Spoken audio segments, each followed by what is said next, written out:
So welcome students to the class of economics for Indian economic development. Today we are continuing with the session of economic reforms 1991. We will be discussing the two major reforms that were left.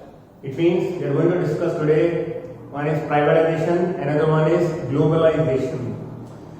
See students, we already told you that the economic reforms 1991 was the emergence of the Indian government to implement, since we have failed in our Indian policy resolution 1956, since due to the poor performance of the public sector undertakings, due to the inefficiency of the management of government, and there was a low or minimum role of the private entrepreneurs to be established, right? Small scale industries too are not performing to the extent. We were not having a global competition in our head, and we were having the loss of foreign exchange due to increase of imported machines that we need to pay, and we need to just import lots and lot of crude oil thereon. Now, with the emergence of this economic reform to be performed, we have discussed the liberalization in the last session, where we had discussed about how we relax the policies and norms so that we must be able to infuse our economy from the stagnancy.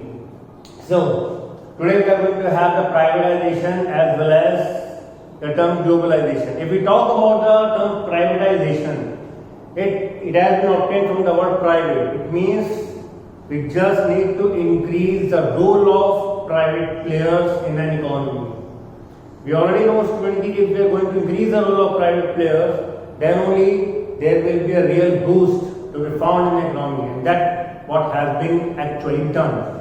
So, if we talk about the privatization, it refers to the provision of ownership, management and control of the enterprises, industries, or we say participation with the state for the upliftment of the industrial economy as a whole. This is a comprehensive definition that we have created for you all. It may signify that we just need to increase the role of private players in the ownership, management and control of the industries. It means when we have allotted the entire control of the majority of the control to the public sector undertaking as well as to the government concern, we had found that they have failed in entirety. The profits, the gain that could have been substantial and the industrial sector could have been lifted up to the substantial extent was not at all up to the mark. So if there was an immediate necessity for the private section to be grown up. So for this, we had introduced privatization in the economic reforms 1991. So we say privatization refers to the provision of ownership, management and control. It means if we just need to provide more and more private entrepreneurs to come forward to start their own businesses, to manage, to maintain, to expand without basically we can say without restricted norms, or we can say without licensing, quota or permit. Now, if we are giving the ownership, management, control of the ownership, or we say we need to indulge them with the participation of the management, you can say then only the economy industries can be uplift or rise or grow, right? But privatization can be done through the steps of 3 Ds. What are they? One D is disinvestment, where the majority of government, public sector portion or share or asset is being sold to the private concern. It means we are just transferring the ownership from government or public sector undertakings to the private partner or global partner. Displacement is basically when a private entrepreneur just overtook or we just acquire a government concern who was running in heavy losses, so that we might be able to sustain the employment level, so that we must not create further unemployment, since unemployment was already very high. For example, I give a very recent example of around 7 to 8 years back or 9 years back. ICICI Bank just took over the Bank of Rajasthan in Jaipur, right? Where all the branches of Bank of Rajasthan have been converted into ICICI Bank. The staff remains same, the employment remains same. What just happened? We just changed the name from Bank of Rajasthan to ICICI Bank. So ICICI Bank was just a private concern, Bank of Rajasthan was a government concern. It has been just displaced into ICICI.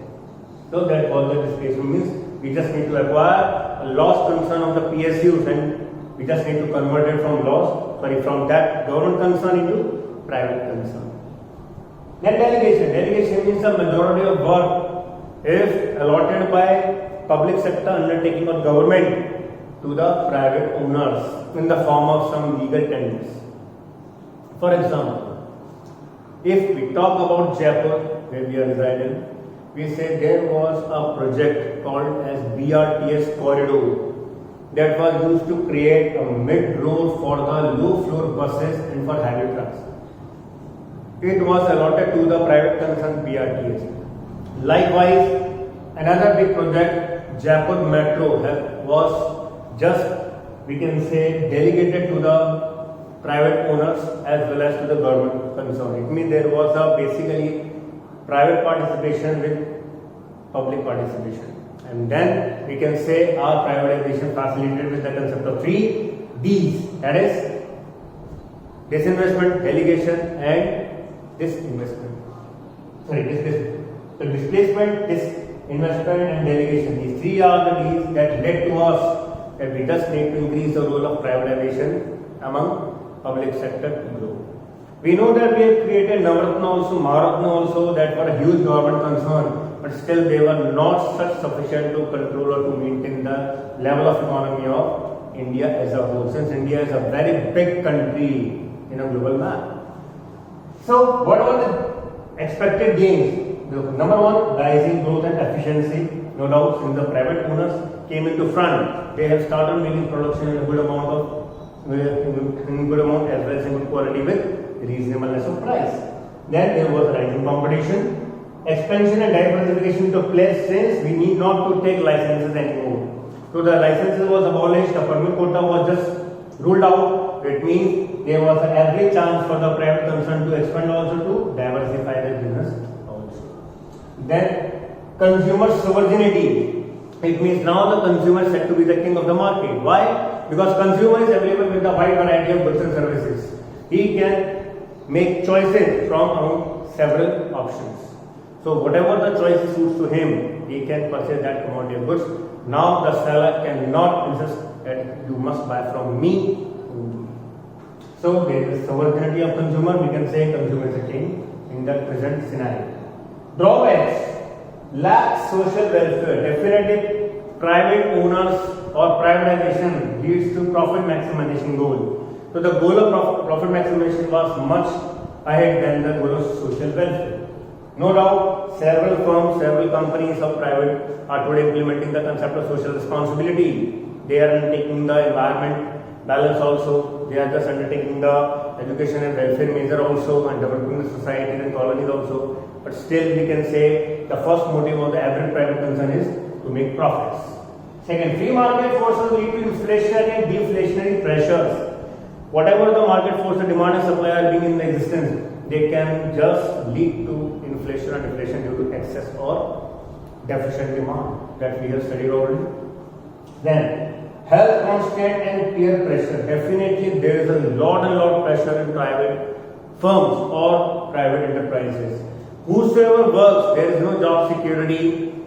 First of all. Secondly, the job is of target base. Thirdly, there is a pressure all the time. It means, fourth one, the person doesn't get the chance to have a quality time with the family.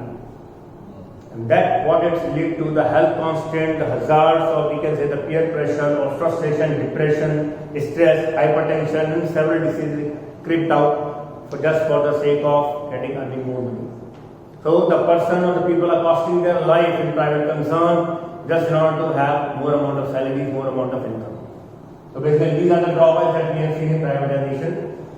Now we come to the third economic reform, that was globalization. Again, it was a very important concern since it was made as an emergence by the pressure of global firms, global institutions and organizations that were very eager to make business with India. So, globalization basically refers to opening up of own economy. Indian economy should be open up to the world at large for the international trade measure, for the international economic transactions. We needn't have to just import and export of goods. We just need to spread our India to the world at large in terms of import, export, economic transmission, borrowings, FDIs, to make their presence, to just realize the global technologies will be coming into India, so that we must know what are the goods and services that are prevailing all over the world, and that we haven't accessed even yet. So, globalization refers to the opening up of own economy to the world at large for the purpose of integration, maintenance and expansion of international trade. This is basically the objective as a whole for license for the betterment, growth and prosperity of economy. This is the advantage as a whole with the boosted and innovated advanced means of technologies, ideas and concepts. See students, everything we cannot produce at our home. You just need to see to the outside world that what every world, what every country, what every city, firms are doing in actual today. If we talk about present scenario of lockdown also, we weren't very much aware about the PPE kit. We were not very much aware about the role of mask, right? We weren't just aware about the role of ventilator because they were just used to be a concerned ICU units. But we have just explored in the event of this pandemic that has occurred in all parts of the world, and that needs to lead us to know what are the basic problems being going on, what are the technologies that everybody is being followed. Now, if we talk about again the globalization, again I say it refers to the opening up of economy. Indian economy to the world at large, just for the purpose of integration, maintenance and expansion of international trade. License means relations. We just need to maintain a good, healthy relation with every country for the betterment, growth and prosperity of economy. We just need to raise the prosperity so that the standard of living of people of India should be increased.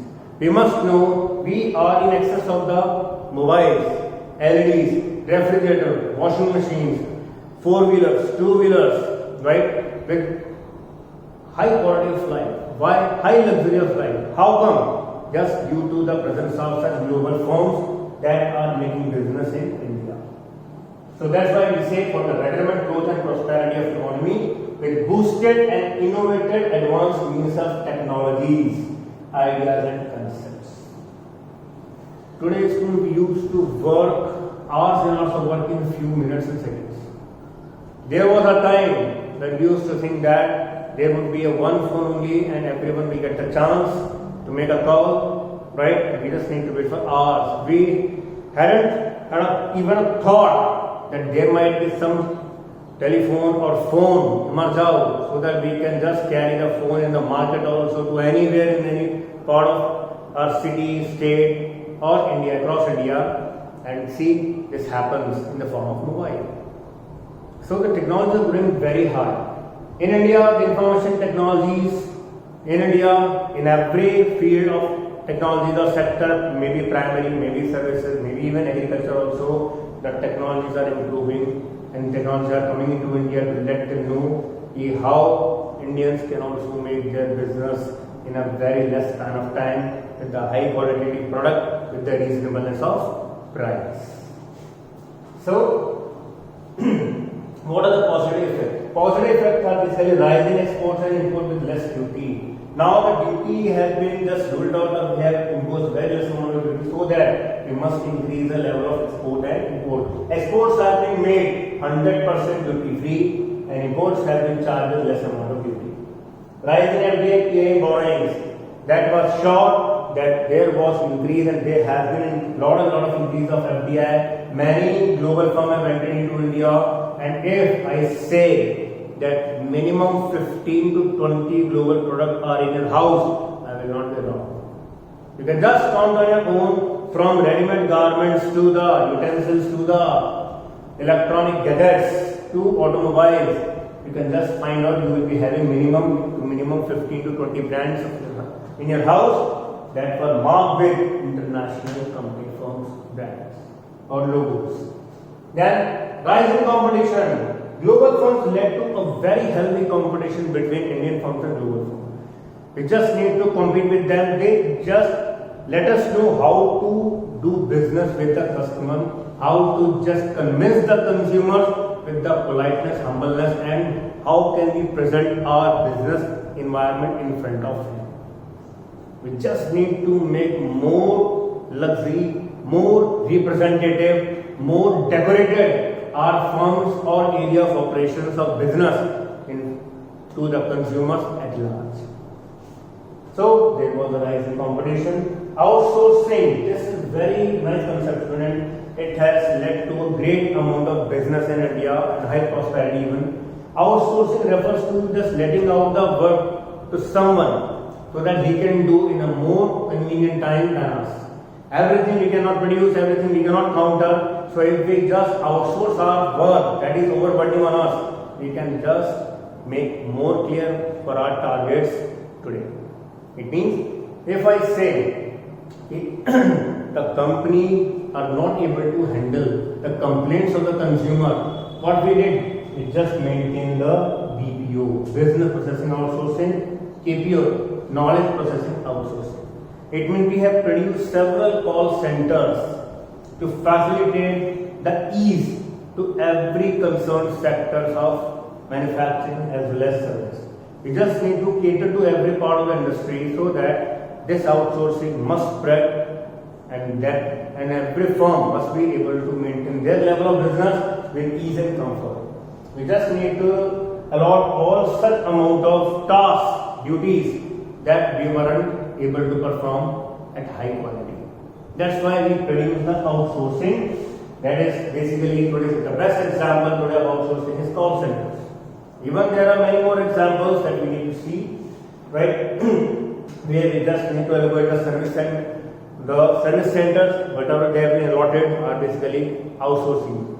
Because every time you are moving to showroom while taking your vehicle, that it has creating some kind of problems or it has not been serviced properly, you just need to go to service center rather than the main center from where you have purchased, or main showroom from where you have purchased the car or scooter.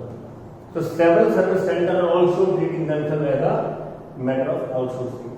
So it has taken place nationally also, internationally also. For example, Genpact. Genpact is a call center that is dealing with the national calls also and international calls of the consumer customers also. Then growth in new technologies, definitely new technology that have arrived in India that has just fascinated with a wide amount of new choices, new availability, new goods and services that were previously dream for us. Then rising on sector 2, rising standard of living by provision of more goods and services, high quality goods and services. Rising national income and GDP, no doubt. Rising employment level, that's right. Because in India, when these companies have arrived, they have given a multifold and good amount of employment, healthy amount of employment to the people of India. Because they know that India has a biggest brain in all parts of the world. If we just acquire Indians for the purpose of our business, definitely we are going to have the higher amount of profits. And so every global firm did. Access of global product. All the global products are or can be accessed within India. We just need not to go outside to that part of country where this car, or we can say two-wheeler, or we can say electronic gadgets are available. Every other electronic gadget or automobile or vehicle are available in India. If you have money, just go to the showroom, inquire about the product and buy it. Today, people are having Audi also, people are having Mercedes-Benz also, BMW also, iPhone also, OnePlus 6 also. If you can thought about any product, it is available in India. Every other global firm is just dying to do business with India. So these are basically the positive effects of globalization. Then we have negative effects. That because we are in the class and into more productive borrowing, but we are not channelizing them properly. That's why we are leading ourselves, our government, into more debt trap. Since the public sector undertakings are set again, not working smoothly, that they should have worked out. BOP deficit, still imports are higher than export, it is leading to more BOP deficit. It means we just need to counter these two majorly. These are causing more negative debt. Devaluation rupee, as and when the economic reforms have been implemented, the first impact of the globalization that have been made was rupee was devalued by minimum 20% of the US dollar.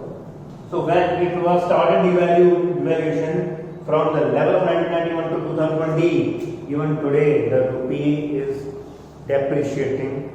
Earlier it was devalued by the Indian government, now it is being depreciated by the market forces, as we have already done in the chapter of foreign exchange. Inequity, yes. There is inequitable distribution of income and wealth. Those who work fast, those who work in capable thing, those who work quickly can get higher job, can get higher income. It means the people who are rich, if their kids are getting proper education, higher education, the kid will be placed much earlier than the person who lacks education or a person who lacks professional qualification. Even many institutes, many states, many centers are providing professional qualification or professional education even, but still it is not enough. Since there is a major difference now between the states and cities also. People used to have a major difference of, say, the person who is coming from Rajasthan to Maharashtra or Mumbai. It means if you are going to Mumbai or Pune for some education or business purpose, and if you say that I have come from Rajasthan, they are not going to treat you properly, and this is the bare truth. Unless and until you justify them that the people of Rajasthan are also at par with Mumbai's and Pune people. Now, so then the inequitable distribution of income and wealth that occurred due to globalization also, since people have started raising their income when they have entered into the concerns or enterprises more quickly, more frequently. Rise in human insensitiveness. Again we say, today if we talk about the Western culture that is prevailing and that we are adopting in every stream that we are seeing today, our Indian culture is on a depletion. Our Indian culture is falling, our custom and ethics values are getting down or getting absent today, and Western culture is just getting taken over all the things that were previously of only belonging to Indians only. If we talk about Indian culture, if we talk about Indian ethnicity or ethics, we are losing out in every field. The students, small children are getting more prone to mobiles, phones, or we can say televisions, and whatever serving on the television, whatever serving on the internet, or we can say on the web series, right on the phone, are not appropriate for specifically young children like you. But we cannot make any kind of justification, since the students, or we can say the age group of say 8 to 20 years are getting more prone toward this. Let it be the dressing sense, let it be the, we can say, mental aptitude, let it be the behavior of basically conversation. We are just making ourselves annoyed in every way. We are wearing short dresses, we are just arguing for no reasons, we are just misbehaving, and that is what we feel very good. In actual, this should not be. Since we are living in India, we must follow the behavioral intensity of gurus and what we have learned from our custom of respect, of elder, love to our colleagues and juniors, that we should impart to our upcoming generation also, that we should obey and impart to our colleagues and friends also. But we have just deployed all this meaning. It means we have become more insensitive. If any poor people of Bangalore used to come in front of us, we used to deal with him very harshly. We just make, even today, in one case we are having gender bias, in another case we are having the social inequality. Why? We used to prefer if the person getting died, we just don't bother about it. If a person met with an accident, we just don't bother about it. We just need to make the video clip of it and just upload it on our status of WhatsApp or Facebook or Instagram, whatever. So basically these are the negative effects that we have seen that should be basically avoided.